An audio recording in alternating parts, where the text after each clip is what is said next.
Takehiko geus aya dina jero mobilna bari kukulutus nyarekan jeung hayang maehan Udin. Hiroshi buburu nyarita.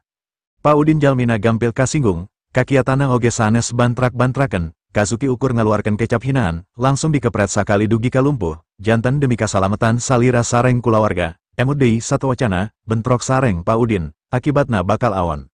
Takehiko kerung, tadi oge manehna nempo kumaha cara Udin ngalumpuhkeun dua pangawalna. Omongan Hiroshi pasti bener. Hiroshi geus lila ngabdi ka kulawarga Takehiko, acan pernah hianat komo wani ngabohongan.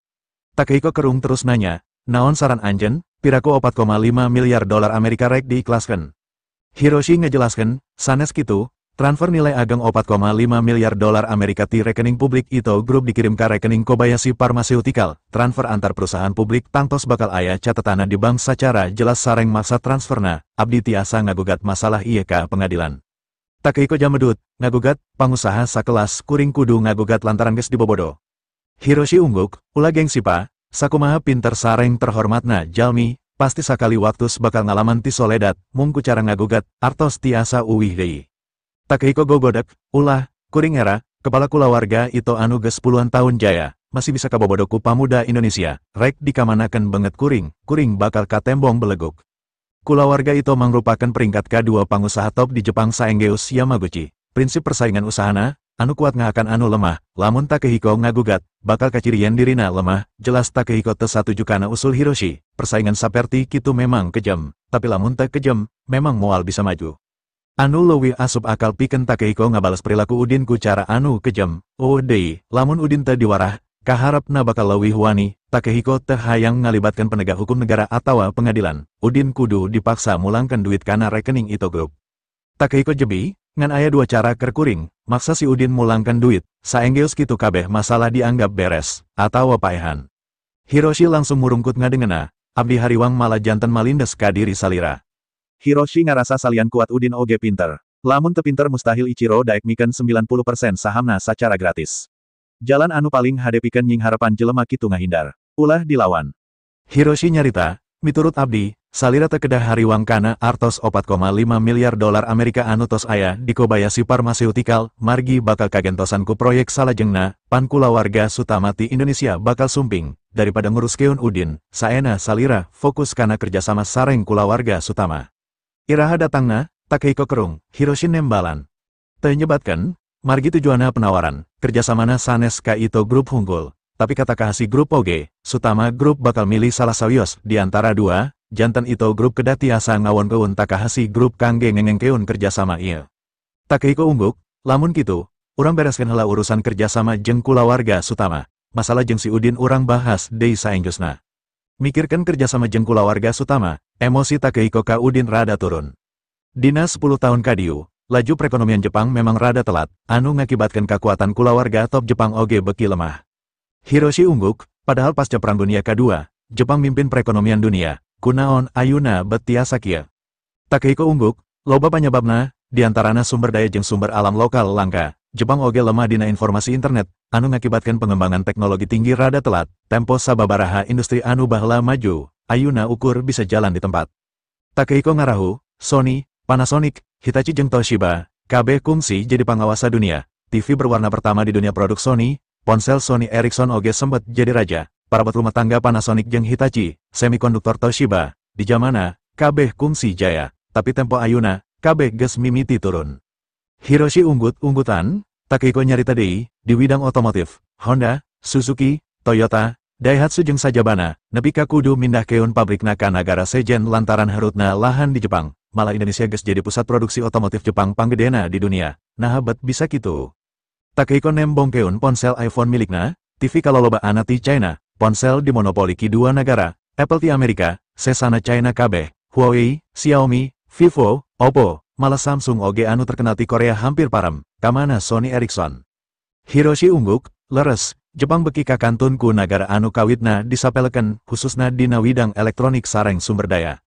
Takehiko ungguk, tingali industri wajah, Jepang pernah teratas di dunia. Produk wajah ti Kobe Steel nepikeun ka ditareang ku negara-negara maju, tapi akhirna kudu bangkrut. Shinkansen, kareta kecepatan tinggi, diciptakeun ku Jepang, ayeuna geus eleh ku China, lain ukur ngelehkeun Jepang hungkul, tapi China geus ngelehkeun Jerman jeung Prancis. Hiroshi oge ngarahu, kulawarga itu kagungan saham di perusahaan-perusahaan anu di sebatan nembe. Akibatnya memang karaos, pemasukan ka itu grup oge lungsur teras. Tak keiko kekerot, masalah gedena aya di generasi muda Jepang sorangan, tebaroga kreativitas. Tapi tempo negara Asia sejenah, khususnya Indonesia, sagala diulik, sagala dijen, setiap aya kompetisi kreativitas jeung inovasi teknologi dunia, pasti kontestan ti Indonesia aya wae di final, mun teu Indonesia, China atau Malaysia, tapi mana Jepang? Hiroshi ungguk, upami pamarentahna teu korup, 10 tahun kapayun, Indonesia bakal jantan raksasa dunia sajajar sareng China. Tak keiko seri, urang bisnis, teu kudu nempo pamarentahna, anu kudu digaet pengusahana. Kumaha carana sangkan urang bisa kerjasama jeung maranehna, otomotif Jepang geus sukses asup ka Indonesia lantaran bantuan ti kulawarga Subrata belasan tahun ka tukang, malah produkna ditarima jeung diparake ku masyarakat Indonesia. Tidinya wae geus kaciri kauntungan double pikeun Jepang, salian jadi basis produksi, Indonesia oge milu ngonsumsi. Takehiko mencrong ka Hiroshi, Jepang geus ngalaman kamunduran, Indonesia geus nembong keun tanda-tanda pimajuan, itu grup kudu nunda investasi ti ayuna, kerjasama jeung Sutama ulah nepikeun kalepas. Hiroshi ungguk, manggagan, abdi bakal merhatoskeun masalah eta. Lemahna perekonomian Jepang karasa pisan ku Ito Group, dina ngagaet Sutama oge kudu bersaing jeung Takahashi. Duanana memang boga peluang gede pikeun bisa kerjasama jeung Sutama, tapi jelas moal bisa asup duanana, Sutama kudu milih salah sahiji. Sebagai kulawarga nomer wahid di Indonesia, pangaruh kulawarga Sutama di Asia beki ningkat, kumajuna perekonomian Indonesia, kakuatan Sutama oge beki gede jeung mimiti direretku pengusaha-pengusaha top Jepang. Fokus kulawarga Sutama samemehna nyaeta nyetabilkeun jeung ngakonsolidasikeun pasar domestik. Karek 2 tahun kulawarga Sutama mimiti fokus ngembangkeun usahana ka luar negeri. Lantaran kulawarga Sutama geus mimiti fokus ka luar negeri, loba pangusaha Jepang anu katarik. Dina 10 tahun kadieu, ekspor impor Indonesia terus ningkat, pengembangan jeung pangwangunan pelabuhan barang oge gancang. Indonesia geus jadi jalur panghubung pelayaran Asia ka Eropa atawa Asia ka Australia. Kabeh industri gumantung kana transportasi laut, minyak, biji besi, jeung barang sejen, kabeh ngagunakeun transportasi laut, minyak ti Indonesia ka Eropa, pasti diangkut ku kapal tanker raksasa, biji besi ti Indonesia ka Brasil jeung Australia, oge diangkut kana kargo laut. Kulawarga Sutama geus fokus kana bisnis pelabuhan ieu, ayuna rek ngajieun usaha pelayaran panggedena di Asia, sarta rek meli armada laut panglobana sa-Asia, keur ngimbangan laju ekspor import anu kaluar asup Indonesia. Keur ngawujudkeun pelayaran panggedena sa-Asia, Sutama Group lain ukur investasi bebeakan, tapi nyiapkan kasepakatan konsorsium di Jepang sarta Korea Selatan. Kunaon ngincar Korea jeung Jepang, lantaran duanana negara maju, permintaan transportasi lautna gede, pelabuhan Busan di Korea, pelabuhan Tokyo, pelabuhan Yokohama, kabeh pelabuhan gede, tapi tiap tahunna pasti kawalahan dina pengadaan armada laut. Lamun kulawarga Sutama bisa nyekelan sumber daya pelabuhan-pelabuhan eta, industri pelayarana bakal lancar, armadana moal aya anu nganggur, hal eta bakal nguntungkeun loba pihak. Konsorsium Jepang jeung Korsel jelas antusias kana niat eta, kabeh pengusaha Jepang jeung Korsel pada hayang kerjasama jeung kulawarga Sutama. Di Jepang sorangan aya belasan pengusaha papan atas, anu paling kuat Takahashi jeung Ito. Sore, Udin narima laporan ti kepala SDM setengah karyawan Kobayashi geus mundur keun diri. Awalna maranehna tetep hayang matuh, tapi saenggeus divisi produksi ngatur penempatan, loba anu kuciwa lantaran kudu turun jabatan, akhirna ngundur keun diri. Jelas hal ieu jadi berita viral di kalangan pebisnis Jepang yen Kobayashi Pharmaceutical keur ngayakeun perombakan manajemen gede-gedean, operasionalna fokus kana produksi hunggul. Eueuh anu nyang ka Kobayashi Pharmaceutical anu keur naek daun lantaran bisa ngaluarkeun ubar andelana Kobayashi Weisan, geus transfer keun 90% sahamna ka pangusaha Indonesia, anu antukna jadi milik Indonesia, jeung saengjosna jadi milik Indonesia satengah karyawanna dieureunkeun. Ukur perusahaan anu rek bangkrut anu ngurangan pagawena sarupa kitu. Tapi pan Kobayashi Pharmaceutical mah teu bangkrut, tina sakitar 10.000 karyawan, ayeuna ukur nyesal 5.000 karyawan, metode bisnis model kieu sama sakali teu asup akal, diaranggapna ukur ngalemah keun kondisi perusahaan. Tapi Udin teu paduli, anu dibutuhkeun ku Udin lain ngaran gede Kobayashi Pharmaceuticalna, tapi lini produksina, salila Kobayashi Pharmaceutical bisa terus produksi RKW nepi ka tingkat maksimal, eta geus bisa ngabuktikeun yen lengkahna ayeuna teu salah, sesa jelema anu teu kaluar, kabeh fokus ngadukung divisi produksi. Petingna Udin ngagelar rapat deui, nunjuk Ilyas jadi direktur utama Kobayashi Pharmaceutical, Ichiro jadi manajer umum, Udin oge nyarita ka kepala sarta staf divisi produksi.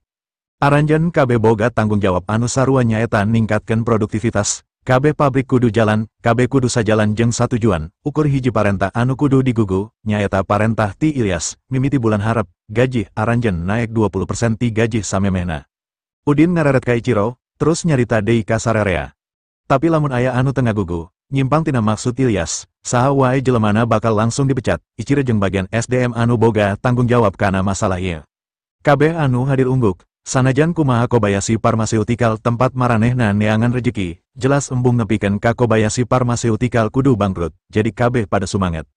Ningali kabehanana antusias, Udin ungguk sugema, terus nyarita ka Ichiro. Anjeun koordinasi jeung Ilyas masalah lengkah-lengkah saterusna, stop KB produksi Kobayashi Weisan, gantiku RK Weisan. Ichiro ungguk, mangga Pak Udin, abdi memang kedah ngamadanten keun terutama masalah bahan baku sareng kemasan, margi benten pisan sareng Kobayashi Weisan. Ilyas ungguk, leres guru, kapasitas produksi Kobayashi Pharmaceutical ageng, bahan baku pasti bakal kakirangan, Kingang tos kawalahan ngalayanan RK Pharmaceutical, pasti moal tiasa nyuplai dugi ka Jepang, abdi kedah milarian sumber sanes. Udin ungguk, eta urusan kuring, tetep Kingang anu bakal ngurus, ulah waka mercayakeun kanu sejen. Udin buburu ngaluarkan ponselna nelepon Kingang. Aya peryogi naon guru, kuring rek nanya, cuk Udin. Perkawis naon, Kingang nanya deui, bahan ubar ker RK Weisan anu sok dikirim ka RK Pharmaceutical, kabeh aya salapan jenis pan, tah bahan anu kitu, kamampuan suplai anjeun sakumaha sataun, cuk Udin. Kingang mikir heula sakedeng, sata acan aya RK Weisan paling 100.000 ton kangge nyuplai 30 pabrik di dunia, tapi saatosna aya RK Weisan, sanaos ta acan sasasih, diperkirakan tahun abdi kedah nyayogikeun 200.000 ton. Bisa ta anjeun nyadiakeun 1 juta ton khusus keur ka Jepang, Udin nanya. Kingang kolohok, 1 juta ton ka Jepang hungkul, upami ngandelkeun bahan dalam negeri, paling abdi ukur sanggem maksimal 800.000 ton, tapi eta oge suplai ka pabrik di negara sanes kedah di stop. Salian bahan dalam negeri anjeun bisa neangan ti luar negeri, kuring butuh minimal 1 juta ton, Udin nanya deui. Tiasa guru, ti India, Malaysia sareng Papua New Guinea, tapi di Jepang farmasi mana anu peryogi bahan seueur kitu, tembal Kingang. Udin seri, kuring geus ngakuisisi Kobayashi Pharmaceutical, leuwih jelasna anjeun bisa ngahubungi Ilyas, ngan masalah bahan ubar tadi, kuring teu paduli rek didatangkeun ti nagara mana, anu penting kuring nyahona kabeh ti anjeun kudu mantuan mantau jeung nyukupan masalah bahan ieu. Kingang kacida atona, salira ngakuisisi Kobayashi Pharmaceutical, farmasi kelas dunia. Udin seri, enya, anjeun teu percaya, Kingang hampir teu bisa nyarita. Percanten pisan guru, kangge abdi, kabar ieu asan nuju karagragan bulan, tina 200.000 ton sataun ayeuna kedah nyuplai 1 juta ton, hartosna panghasilan abdi bakal ningkat 5 kali lipat ti satowacana, hatur nuhun pisan guru, salira tos ngangkat bisnis kulawarga abdi. Saenggeus nutup telepon, Auxe anu aya di gigirna langsung nanya. Pa, aya kabar saya naon ti guru, nah salira katawis binga pisan. Kingang nembalan bari seri atoh, guru bakal mere pagawean gede. Auxe kolohok, padamelan ageng kumaha, Kingang ngajelaskeun bari ngada rekdek. Guru geus meuli Kobayashi Pharmaceutical di Jepang, nunjuk bapak jadi pemasok tunggal keur bahan ubarna, 1 juta ton sataun. Auxe molotot bari nutupan biwirna anu calangap lantaran teu percaya. 1 juta ton, kalkulasi kangge ka RK Pharmaceutical wae peryogi 200.000 ton tos karaos abot, nah bapak tos mendak solusi kangge milari sumber bahana. Kingang ungguk, eta hal gampang, ayeuna pikirkeun, 200.000 ton ker RK ditambahan 1 juta ton ker Kobayashi, hartina kaharapa bapa bakal masok bahan ubar 5 kali lipat ti samemehna, jelas ieu pagawean gede, untungna oge bakal gede. Auxe ungguk, guru leres-leres merhatoskeun pisan ka kulawarga urang, anjeunna tos seueur nulungan, ayeuna masihan pirejekian anu sakitu agengna. Kingang seri, guru ibarat bapak angkat ker kulawarga urang, nasib kulawarga urang kaharepna gumantung ka guru. Bapak kudu mutuskeun kerjasama jeung farmasi sejen, sangkan bisa nyukupan kabutuhan Kobayashi Pharmaceutical, bapak embung nguciwakeun guru. Kingang nyekelan lengan Auxe, anjeun kudu gancang, guru ayeuna geus nembongkeun kamampuan bisnisna. Auxe ngarti maksud bapana, dirina kudu gancang bisa mikat hate Udin, eta anu jadian impian Auxe sarta Kingang. Seueur anu kedah diemutku abdi, guru kagungan garwa, sanaos abdi resep, tapi abdi teu tiasa egois, alim ngorbankeun perasaan garwana. Kingang ungguk, anjeun anu kudu tampil ngalayanan guru dina masalah pasokan bahan ubar ieu, tina minengna komunikasi, anjeun bakal nyaho celah hade, ira waktuna pikeun asup kana hate guru, anjeun rek tamat sakola, kudu mimiti fokus ngabantuan baba di pemasaran, khususna ngalayanan farmasi guru. Mangga pa, abdi ngartos, Auxe ungguk, sarua jeung nanako, pertengahan tahun ieu duanana bakal namatkeun SMA-na, masalah kuliah, bisa di jalanan bari digawe, Auxe bakal kuliah di Bandung keneh, rek nyokot jurusan manajemen keuangan, ia penting pikeun neruskeun usaha kulawarga Kingang kaharepna. Auxe memang nungguan hal ieu, tiba heula hayang terjun langsung ulu biung dina urusan usaha babana, tapi masih kaiket ku kawajibana sakola, ayeuna rek lulus, jelas dirina sumanget pisan, sabab ukur anclup dina masalah bisnis hubunganna jeung Udin bakal terus kajaga. Di Tokyo, Udin geus ngarasa regreg, sabab kabeh jajaran direksi geus safaham jeung kahayangna, dina pangaturan Ilyas, Udin yakin Kobayashi Pharmaceutical bakal bisa tampil maksimal. Sameontara Ilyas sibuk mere arahan ka tiap manajer pabrik, Ichiro jeung Paul oge sibuk jeung staf komersial nguruskeun masalah transfer saham Kobayashi Pharmaceutical. Ayeuna 90% saham geus atas nama RK Pharmaceutical. Lantaran loba pagawean anu kudu dibereskeun ku Ilyas jeung Paul, Udin teu bisa buburu balik ka Indonesia. Udin kudu nyaho heula nepikeun KKB pabrik bener-bener lancar meroduksi RK Weisan tanpa gangguan. Jalur produksi munggaran anu kudu mereskeun konversi, nyaeta jalur produksi Kobayashi anu aya di Tokyo. Udin menta Ilyas ngecek persediaan bahan anu dipiboga ku pabrik di Tokyo. Ngitung KB bahan anu bisa dipake keur meroduksi RK Weisan, terus ngitung kakurangan dumasar kana kapasitas produktivitas pabrik Tokyo. Beres ngitung anu di Tokyo, Ilyas oge kudu ngalakukeun hal anu sarua pikeun pabrik-pabrik anu aya di kota Sejena. Hasilna kudu buburu dikirim ka Kingang, sangkan Kingang bisa nyiapkeun sarta mimiti ngirimkan bahan-bahan ubar anu kurang eta, langsung ka pabrik anu ngabutuhkeun. Udin nyarankeun kiriman dilakukan door to door ulah port to port, ieu keur ngurangan pagawean transportasi ti pelabuhan ka gudang pabrik. Saenggeus dirasa KB beres, sakitar jam 8 peting, rombongan dibawa ku Ichiro ka villa milik kulawarga Kobayashi di pusat kota Tokyo, pikeun dijamu makan malam. Awalna Isak geus nyiapkeun opat kamar hotel, kapaksa dibatalkeun. Villa anu dimaksud aya di hatap hiji gedung apartemen anu jangkungna 80 lantai, dibeli ku Masao pikeun villa kulawargana, jadi salian villa, aya taman, kolam renang jeung helipad pribadi, persis jiga di darat, moal aya anu nyangka eta kabeh aya di puncak hiji gedung anu jangkung, bener-bener mewah. Beres mandi Udin nelepon Ichi pikeun ngabejaan kabar dirina, sangkan Ichi teu hariwangen, terus Udin ngajentul lila sisi pagar bari melong endahna kota Tokyo anu leuwih ngebrak caang tibatan kota Bandung, pikirana mimiti kumalayang deui. Kobayashi Pharmaceutical mangrupakan bagian penting tina niatna, kekuatan ekonomina bakal terus naik lamun RK Weisan bisa jadi konsumsi dunia. Moal lila Udin bakal bisa nyaingan kulawarga Subrata, keur kabutuhan dunia, Udin bakal matok harga RK Weisan 5 kali lipeti harga di Indonesia, puluhan miliar dolar Amerika satahun kudu asup ka kas RK Pharmaceutical. Dendamna acan kabales, sanajan biang kerok anu geus maehan bapana acan kapanggih. Tapi kabeh pengusaha anu kungsi gabung ka aliansi anti Subrata anu dijieun ku kulawarga Sutama pikeun ngalawan bapana, kudu ditumbas, kaasup anggota kulawarga Subrata sorangan, sanajan lain kaasup kana kelompok eta, tapi perlakuana anu geus ngusir bapana tetep teu bisa dibenerkeun. Artinya Udin kudu ngalawan kabeh pengusaha Jakarta, kecuali kulawarga Gunawan, jadi penting keur Udin ningkatkeun kekuatan ekonomina. Saupama hiji waktu Udin kudu datang deui ka Jakarta, kabeh pengusaha kudu geus bisa ditundukkeun sarta ngaku kana kasalahana, kabeh bakal diabringkeun ka Subres sangkan menta hampura di makam kolotna. Jarak ti Tokyo ka Kyoto 450 km, imah gede anu umurna geus saabad milik kulawarga itu aya di pusat kota Kyoto, aya di gigireun Kastil Nijo, tempat cicingna Oda Nobunaga salah saurang tokoh kakaisaran Jepang, jeung leluhur kulawarga itu. Sanajan area villa kulawarga itu leuwih leutik tibatan Kastil Nijo, tapi leuwih karawat lantaran masih dicicingan. Areana dikuriling ku solokan lebarna 3 meter, solokan eta geus diwangun ti zaman baheula sabage pertahanan kulawarga.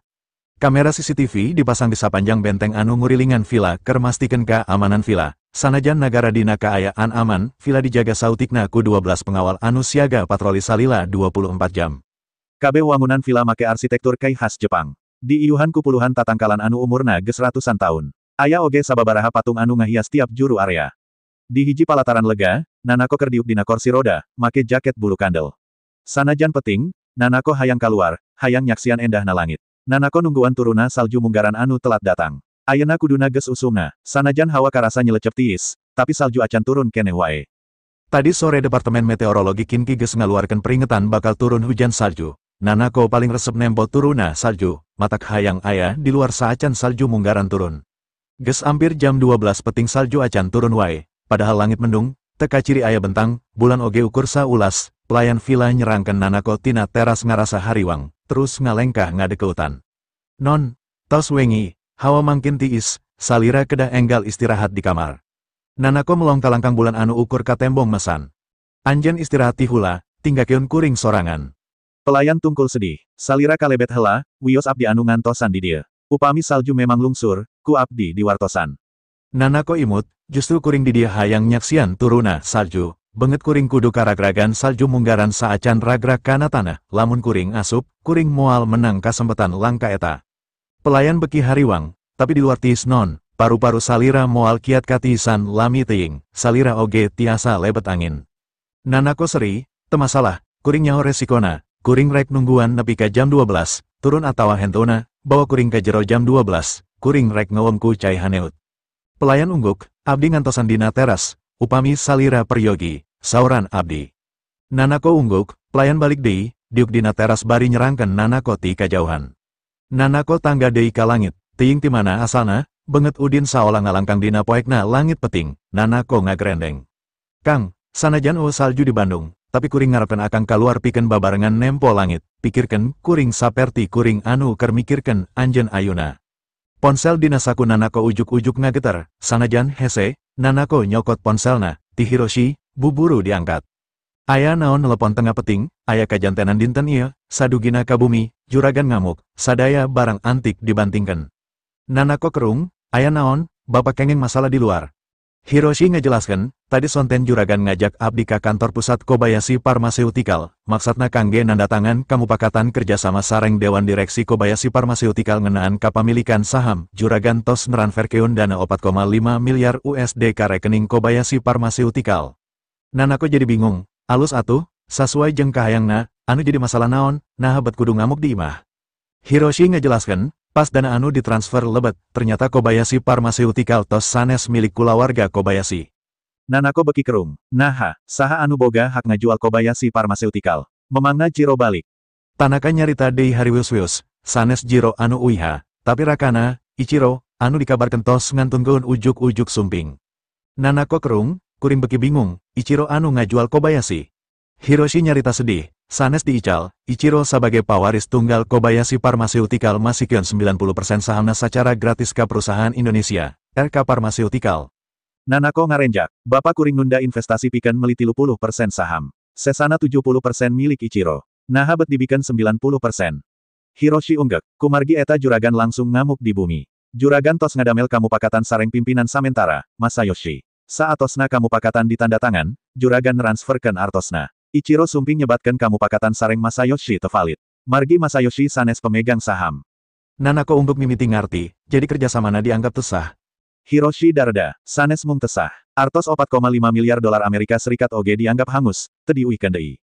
Nanako kekerot, kurang ajar, teu gablek kaera, duit anu ditarima, eta sebagai tanda ekuitas saham, lamun hak sahamna teu dibikeun, kuduna duitna dipulangkeun deui, siganna jelemana teu ngarti hukum.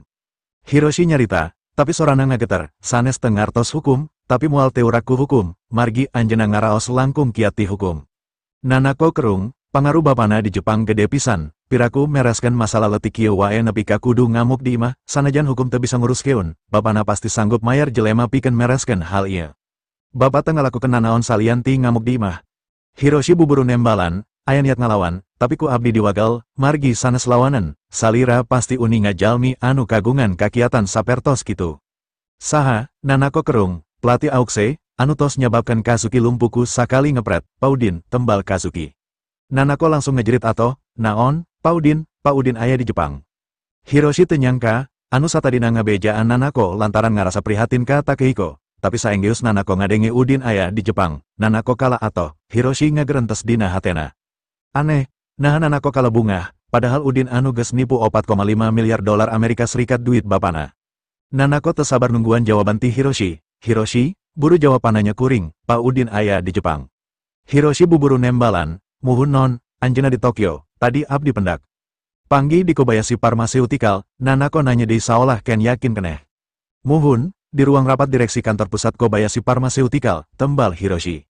Nanako sedih deui, terus ngagerentes dina hatena, lamun kadatanganna ukur nguruskeun ekuitas perusahaan, tangtu moal lila, mustahil bakal datang ka Kyoto nepungan dirina.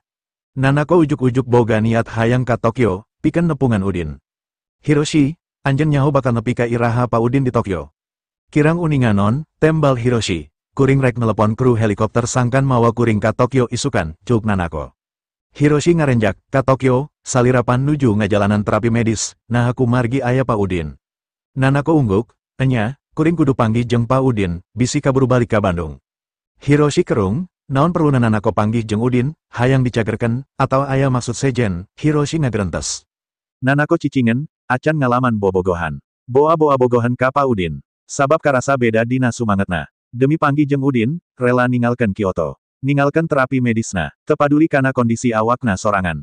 Hiroshi terus mikir dina hatena, atawa bisa jadi Nanako hayang guguru. Sabab obsesi Nanako hayang jadi ahli bela diri anu tangguh, ukur Udin anu bisa ngawujudkeun cita-citana, ieu leuwih asup akal. Hiroshi ngarau bari ngagerentes deui, tapi juragan saurang nasionalis, jadu ngawinkeun Nanako ka bangsa degen, komo deui Indonesia anu baheula kungsi dijajah ku Jepang. Lamun juragan apal Nanako boga niat guguru atawa bogoh ka Udin, tangtu juragan bakal leuwih ngamuk. Abdi moal ulu biung kana urusan salira, tembal Hiroshi. Naha, Nanako nanya, Hiroshi buburu nembalan, upami juragan uninga salira nepangan pa Udin, tangtos juragan bakal bendu. Nanako seri, anjen ulah boga pikiran nanaon, kuring sakadar hayang panggih, teboga niat sejen. Hiroshi ngarahu, belasan tahun abdi ngabdi ka kulawarga ito, abdi uninga kana watak salira. Salira teu kedah ngabohongan abdi, sanaos cinta masalah pribadi, upami salira nepangan pa Udin, juragan oge moal percanteneun teu aya maksad sanes. Nanako ngahuleng, Nanako nyaho niat Hiroshi alus, nyaeta sangkan teu timbul masalah anyar, ayuna bapana kercecep pisan ka Udin, lamun nepikeun ka bapana nyaho Nanako bogo ka Udin, nepikeun ka ngahaja nepungan Udin ka Tokyo, pasti bakal jadi masalah gede. Tileletik Nanako geus didoktrin sangkan ulah bogoh ka pamuda salian ti urang Jepang. Malah ngajalin hubungan jeung katurunan Jepang oge temenang. Kudu asli ka urang Jepang deui. Ieu pikeun neruskeun getih murni katurunan Jepang. Ketua SoftBank Group anu boga investasi di Alibaba, Sun Masayoshi, sanajan pangbeungharna di Jepang, di mata Takehiko manehna lain urang Jepang, sabab akina ti Daegu, Korea Selatan. Saacan Perang Dunia Kedua, akina Sun Masayoshi migrasi ke Jepang jadi pagawe tambang, batur nganggapna geus urang Jepang sabab kawin ka awewe Jepang, sarta anak-anakna oge karawin ka urang Jepang oge. Tapi kerta Keiko mah katurunana geus teu murni, tetep geus kacampuran ku getih Korea. Sarua jeung bule Amerika, masih nganggap negro sebagai urang Afrika, padahal geus ratusan tahun aya di Amerika, sanajan aya anu kawin ka bule Amerika, katurunana tetep disebut negro. Lantaran hal eta, Nanako oge jadi sieun, Hiroshi Tanaka bener, lamun ujuk-ujuk isukan Nanako datang ka Tokyo pikeun nepungan Udin, babana pasti bakal curiga terus ngamuk, bisa jadi Nanako bakal langsung dipaksa kawin ka lalaki urang Jepang. Nuhun Hiroshi. Kuring ngerti maksud anjen, tetep ka Tokyo enjing, Hiroshi nanya. Moal, sok sieun bapa ambek jeung sieun ngaganggu kasibukan pa Udin, tembal Nanako laun. Hiroshi ngarenghap ngemplong, salira bijaksana, ayuna juragan nuju bendu ka pa Udin, upami teu aya urusan kerjasama sareng kulawarga Sutama, juragan pasti tos males tindakan pa Udin, upami salira sumping nepangan pa Udin, emosina tangtos bakal ngalentap deui. Kuring rek nanya, cuk Nanako, perkawis naon, Hiroshi nanya. Lamun bentrok antara bapa jeung pa Udin beki rongkah, anjeun kudu bisa ngahalangan bapa, kuring teu hayang ningali bapa cilaka kawas Kazuki, kuring oge teu hayang ningali pa Udin dicilaka keun ku bapa, cuk Nanako. Tapi pa Udin tos nipu 4,5 miliar dolar Amerika Serikat, pasti juragan moal ngalesotkeun kitu wae, tembal Hiroshi. Kuring teu mihak ka sasaha, tapi bapa lain lawan pa Udin, lamun pa Udin kasinggung, bakal jadi masalah gede pikeun kulawarga ito, cuk Nanako. Nanako sadar kekuatan Udin memang jauh ngaluhuran dirina. Kazuki kungsi nyarita, kepretan Udin anu ngakibatkan dirina lumpuh mangrupakan kekuatan abnormal anu make tanaga dalam gede, ukur diulikku pendekar-pendekar zaman baheula, bisa ngahancurkeun otot jeung pembuluh darah. Saacan lumpuh, Kazuki kungsi nying harapan master ninjutsu, sanajan ngalawan ninjutsu oge eleh, tapi masih mampu ngalawan heula sababaraha jurus, jeung elehna teu ngakibatkeun karuksakan fatal, tapi nying harapan Udin, Kazuki teu bisa ngalawan sama sekali, awakna langsung lumpuh. Jelas kekuatan Udin masih saluhuran master ninjutsu. Hal ieu nguatkeun kayakinan Nanako, kulawarga itu lain lawan pikeun Udin, tapi Takehiko teu sadar kana hal eta, sabab acan kungsi nempo sorangan, Takehiko nyahona Udin leuwih hadeti Kazuki, leuwih hadeti dua pengawalna, tapi moal bisa ngelekeun master ninjutsu. Hiroshi nyatujuan, tangtos non, upami juragan kagungan niat mayunan pa Udin, ku abdi pasti diwagel. Tingali situasina, jelaskan lalaunan sangkan bapa ngarti, cuk Nanako. Mangga non, bilujeng istirahat, cuk Hiroshi bari nutup telepon. Nanako napelkeun ponsel kana dadana, terus tanggah deui ka langit. Beungeutna kaciri sedih. Saprak balik ti Bandung, Nanako mikiran Udin berang jeung peting. Ngaharepkeun bisa tepung deui. Nanako sadar harepanangan ukur impian. Dirina jeung Udin kapisah ku laut. Tapi ayeuna Udin aya di Jepang. Geus deket pisan, ukur 450 km. Lamun naek helikopter, 2-3 jam oge pasti nepi. Nanako kumejot hayang indit ka Tokyo, tapi resikona gede lamun kanyahoan ku bapana. Langit anu tadi angkep ayuna kala bengras, bulan beki caang, bentang oge geus mimiti pating karetip katingali, Nanako ngagerendeng. Siganna moal jadi hujan salju teh, Nanako mesakan deui ponselna terus ngagero pelayan anu masih nyerangkan dina teras. Nanako langsung disorong ka kamarna. Dibantuan ku dua pelayan, Nanako ngawem Cihaneut dina betap, nyareri dina awakna masih karasa rokop asa dicocogan ku jarum. Dokter kungsi nyarankeun sangkan Nanako daek make pompa analgesik, nyaeta alat anu bisa nyuntikeun cairan keur ngurangan rasa nyeri sacara konstan. Biasana jelema anu tatu parah atawa anu karek beres dioperasi sok ngagunakeun alat kitu, tapi Nanako nolak. Lantaran efekna bakal nyababkeun karuksakan saraf. Dina pamakean lila, panyakitna bakal hese dicageurkeun. Malah bisa jadi kalah cacat lantaran syarafna kaganggu. Rek kumaha bisa diajar bela diri deui lamun jaringan saraf ruksak. Karena Nako, leuwih hadenahan rasa nyeri ku kakuatan fisikna sorangan, daripada gumantung kana ubar. Cihaneut di villa disedot ti sumber Cipanas nu aya dina jero tanah, beunghar ku kandungan mineral jeung selenium, loba manfaatna keur nahan nyeri dina awak Nanako. Tapi lantaran luka dalamna acan cager, Nanako teu bisa ngawem lila-lila, ngan dimenangkan paling lila sajam sapoe, jadi waktu anu paling ditungguan ku Nanako nyaeta ngawem ku Cihaneut. Salila ngawem, Nanako mikiran Udin deui, masih inget sawaktu Nanako nepungan Udin anu ngadua kaliana di Bougainville bari era, nepi ka awalna teu bisa nyarita nanaon pisan, pas keur bingung-bingungna, nepikeun ka teu sadar mikeun kopi anu geus diinung ku dirina, tapi teu nyangka Udin narima sarta bener-bener nyedot kopi nepi ka beyak. Saacana, sedotan anu disedot ku Udin geus disedot heula ku Nanako. Kalakuan ambigu anu pernah dilakukan ku Nanako ka saurang lalaki sapanjang hirupna, secara teu langsung Nanako geus mere hiji ciuman kana bibir Udin. Mikiran Udin, secara teu sadar Nanako nuliskeun ngaran Udin dina budah cai ku curugna, tapi tulisanna teu awet lila, Nanako terus nulis deui nepi ka sababara kali bari surasri sorangan. Petingna Nanako teu tibra sare, panonna nyilek melong langit di Kyoto nu bengras tina jandela kamarna, hujan salju anu diramalkeun ku Departemen Meteorologi teh teu turun wae. Berita subuh nyebutkan salju teu turun lantaran arus angin, salju bakal turun telat sakitar 2-3 poe deui. Nanako kuciwa, terus mikiran Udin anu jarakna ukur 450 km tapi teu bisa panggih. Nanako beki ngauleng jauh panineungan, ngarasa salilana moal bakal bisa panggih deui jeung Udin. Isukna di Bandung, isuk kenekin gang geus indit ka gudang. Marentahkeun pagawena sangkan misahkeun bahan ubar keur kabutuhan Udin. Sarta ngitung stokna. Kabeh pagawe sibuk ngepak bahan kana karung goni anu engkena bakal dimuat kana treuk sarta diangkut ka bandara, kin gang nyarita ka kepala gudang. Satiap bahan anu datang ti pengepul sortir heula sacara manual saacan dipak, kuring teh hayang nguciwakeun Pa Udin, timbangana oge kudu bener ulah aya anu kurang. Mangga Pa, tembal kepala gudang, kin gang ungguk panuju. Saacan sore ieu, 5 ton pertama kudu geus siap, kuring geus ngahubungi perusahaan kargo udara, pesawat take off jam 10 peting. Barang bakal dikirim ka Tokyo, peti mulyahna lembur, nyiapkan 5 ton K2 keur dikirim jam 10 isukan ka Osaka. Di Jakarta, di Villa Kulawarga Sutama, saenggeus salila mangton taun tara rapat, ayeuna Aceng ngayakeun rapat kulawarga. Salila ieu kabeh instruksi dilakukan via video call langsung ka anu bersangkutan, pon kitu deui laporan, kabeh laporan ditarima via video call. Hal istimewa ieu dilakukan lantaran aya pagawean anu teu menang dianggap enteng. Aya sakitar 30 anggota kulawarga dina rapat ieu anu datang ti mana-mana. Aceng diuk sorangan nying harap ka kabeh anggota kulawargana. Situasi minyak mentah dunia keur haneut, turuna ekonomi global ngakibatkeun krisis dunia, import jeung ekspor bakal kapangaruh. Ayeuna kabeh perusahaan pelayaran keur bersaing. Waktuna urang kudu hudang ngalawan tren, kerjasama jeung Jepang kudu buburu dibereskeun.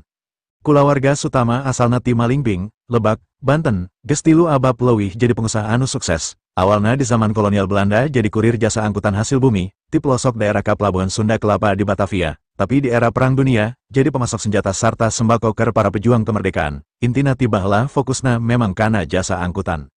Pasca proklamasi kemerdekaan, pindah ke Jakarta, jadi raja di bidang transportasi. Tidinya terus maju, kekuatan ekonomi geus ngajadikeunna pengusaha sukses nomer hiji sa Indonesia.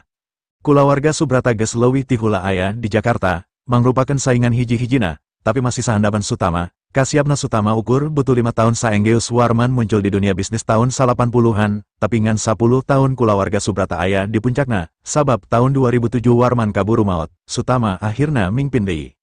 Patria kulawarga Sutama ayeuna ngaranna Aceng, umurna 67 tahun, ambisina hayang ngajadikeun kulawargana jadi pengusaha top nomer hiji sa Asia. Prestasi anu pernah dicekelan ku kulawarga Subrata sawaktu Warman aya keneh. Kakuatan ekonomi kulawarga Sutama ayeuna satara jeung kakuatan kulawarga Subrata jeung kulawarga Gunawan saupama digabungkeun. Ku kakuatan ayeuna, Aceng beki gede hate, lantaran geus ngarasa kakuatan kulawargana moal bisa kasilihkeun deui. Ngarasa di dalam negeri geus aman, Aceng mimiti fokus ka proyek luar negeri, pikeun ngawujudkeun ambisina, pengalaman dina widang transportasi geus teu disangsikeun deui.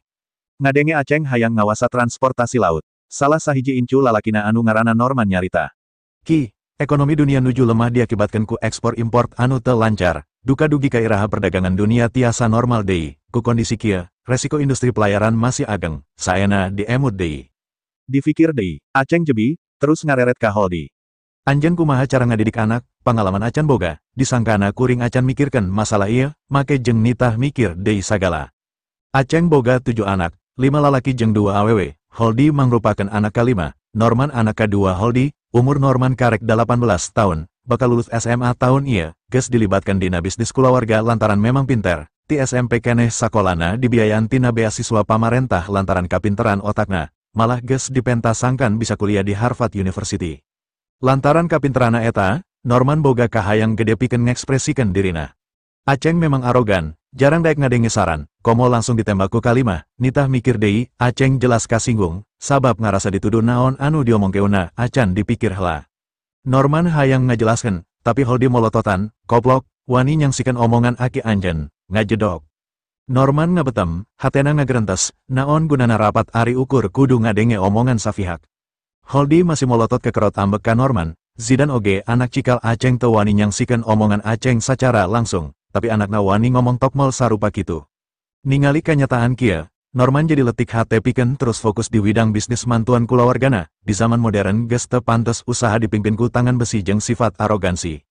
Sifat otoriter Aceng lantaran kapangaruh ku pangalaman hirupna. Aceng loba dulur, ti 7 pamajikan bapana. Aceng boga 23 dulur lalaki jeung 7 awewe. Aceng salah sahiji tinu 23 anak lalaki eta.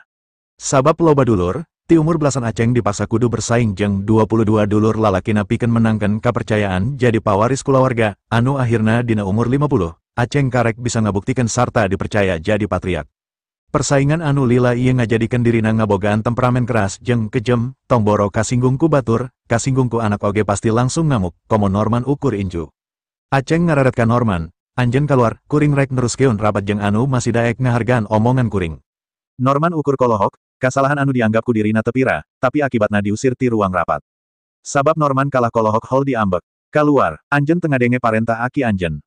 Bari ambek akhirna Norman kaluar, Aceng dehem, kerjasama jeung Jepang ieu lain ukur menta hak 20% tina operasional pelabuhan Tokyo, Yokohama jeung Osaka, tapi menta Jepang nyadiakeun kapal kargo jeung tangker minyak, minimal boga bobot 3 juta ton, saha anu bisa nyadiakeun kapal leuwih loba, eta anu bakal boga kasempetan jadi mitra urang, jadi urang kudu bener-bener bisa nganilai kamampuan itu jeung Takahashi, ulah nepi ka salah nyokot kaputusan.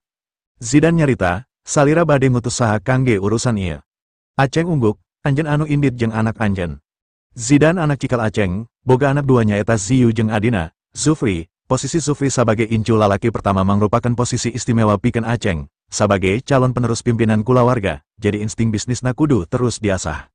Zufri rikat nangtung bari manggut, manggaki, abdi sanggam ngawujudkeun parentah salira.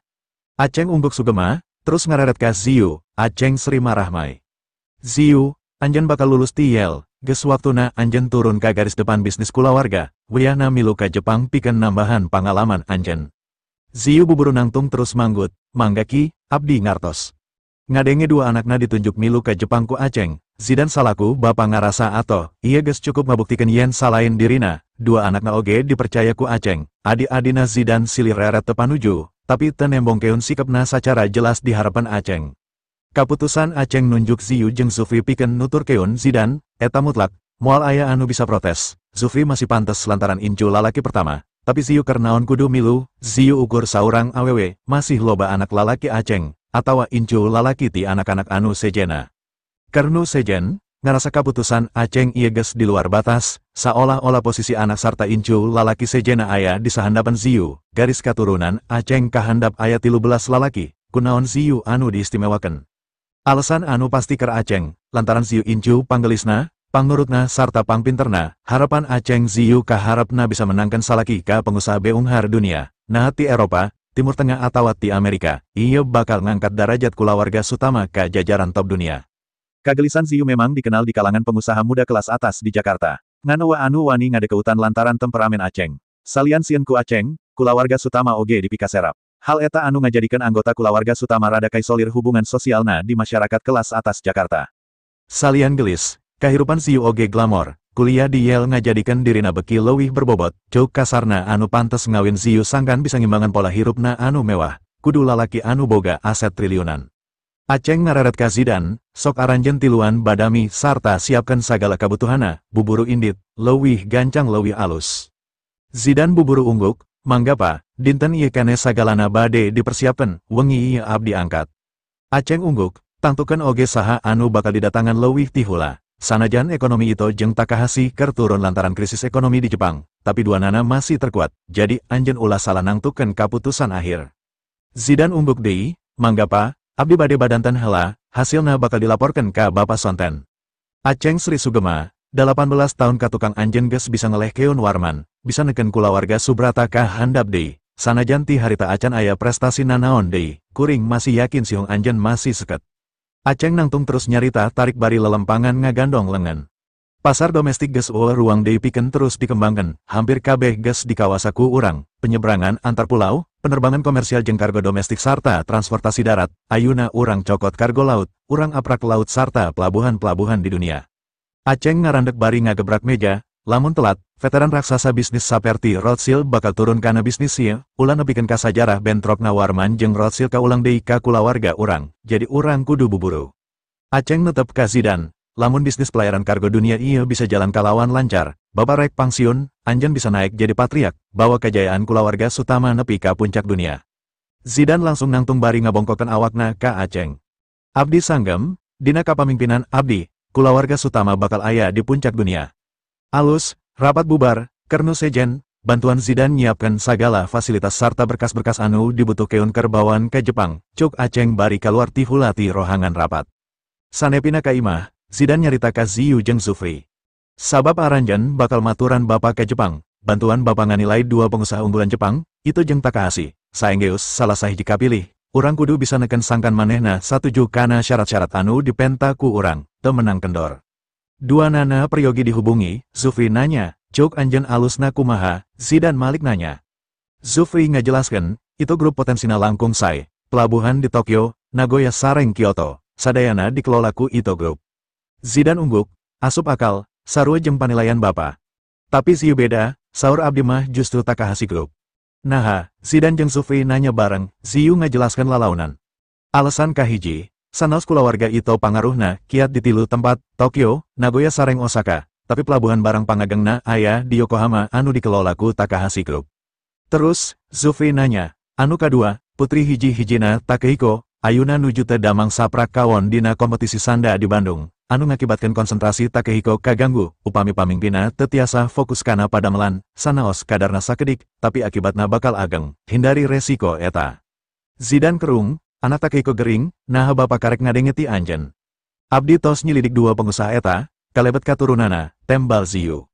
Zidane ngacungkeun jempolna, anjeun memang hebat, daek naliti nepi ka hal-hal anu leutik.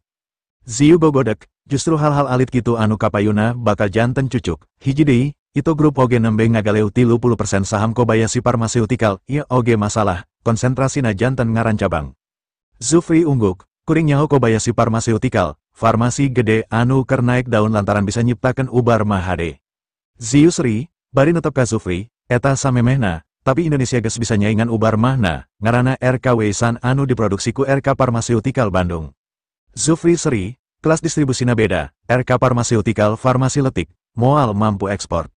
Zidane ungguk, bapa kungsi nyarita ka Akis sangkan urang nunda investasi di RK Pharmaceutical, sanajan farmasi letik, tapi prospekna gede, lamun aya anu ngadukung modal gede, keuntunganna bisa puluhan kali lipat, tapi Aki kekehayang fokus kana jasa pelayaran, aleusana, kulawarga urang acan pangalaman dina jalur perdagangan farmasi. Ziyu nyarita deui, janten kumaha perkawis Jepang, saha anu bade ditepangan ti payun, satuju sareng abdi, Takahashi anu disumpingan munggaran. Zidane ungguk, terus ngararet ka Zufri, bapa satuju, anjeun kumaha. Zufri ungguk, kumargi alesana jelas, abdi oge satuju kana usul Ziyu. Zidane ungguk, tak kulantaran tujuanna geus jelas, bapa rek laporan ka Aki, aranjeun ngecek kabeh persiapana, pesawat, pengawal, berkas-berkas jeung sajabana, samemeh asyar we urang indit, ulah nungguan peting. Zufri jeung Ziyu ungguk, Ziyu ngararet ka Zufri bari Sri. Masih bogo ka Sara Gunawan, iraha diungkapkeun. Beungeut Zufri ngadadak barerem, ulah ngahrian, kuring acan siap. Ziyu nya kakak, ulahan jakal lamun kapihulaan batur. Zidane kerung, melong Zufri, anjen aya niat ngajadikan Sara pamajikan. Zufri buburu nembalan, mung resepa, sanes hartosna bogoh. Zidane seri, tenanaon, Sara Gunawan bager, gelis, kulawargana oge alus, eueuh masalah, bapa ngadukung lamun anjen rek niat serius, tapi teuing aki, bakal satuju atawa moal. Leres bapa satuju, Zufri curinghak, Ziyu nya kakak deui. Pan geus jelas, piraku kudu dijawab deui, tapi berat. Berat, Zufri ngareret ka Zidane, Zidane ungguk, anjen teu sacerdas Ziyu dina narima makna ucapan, bapa satuju, tapi aki acan tangtu, jadi memang berat, anjen kudu bisa ngayakinkan akih lah. Zufri ungguk sedih, Zidane ngajelaskan, bapa anak cikal, anjen anak lalaki bapa hiji-hijina, jelas anjen bakal disetku aki sebagai calon pewaris patriark saterusna saenggeus bapa, aki tangtu moal sagawayah nangtukeun pipamajikanan ker anjen, alasan sejena, Sarah Gunawan geus dijodokeun ka anakna almarhum Warman Subrata, musuh bapa, anjen nyaho kumaha hubungan kulawarga urang jeung kulawarga Subrata. Zufri ungguk, tapi anakna Warman pantos teu aya. Zidane netep Zufri, popohokeun Sarah, aki geus ngadiskusikeun jeung bapa pikeun nangtukeun jodoh anjen jeung Ziyu kudu menangkan katurunan ti pengusaha top dunia, eta keur kapentingan kulawarga urang kaharepna. Zufri ngarahu, tapi selera abdi sanes bule pa, eueuh kaitana jeung selera, tapi pikirkeun masa depan kulawarga, tembal Zidane. Ziyu oge kerung, bapa sareng aki tiasa nangtoskeun jodoh Zufri, tapi teu berlaku kangge abdi.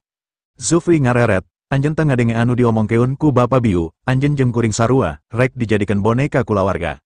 Ziyu jebi, teu bisa kitu, kuring jeung anjen beda, anjen calon pamimpin kulawarga, wajar aki hayang ngatur jodoh anjen, tapi kuring pan awewe, moal saterusna aya di kulawarga Sutama, ngaran anak-anak kuring bakal milu ka ngaran bapana, moal Sutama deui. Zufri jamedut, Zidane netep ka Ziyu, sanajan kitu, tetep kudu ti kulawarga top dunia, Ziyu gogodek, teu aya bentena sanaos abdi nikah ka rakyat biasa oge, moal aya pangaruna naon ka kulawarga Sutama, Zidane kesel, rakyat biasa, anjen bakal hirup sangsara, Ziyu tunggul, kulawarga Sutama moal tiasa ageng upami teu aya rakyat miskin, anu milarian artos kangge kulawarga pan sadayana ti golongan rakyat biasa, memangna aya karyawan Sutama Group anu ningrat, nyambung.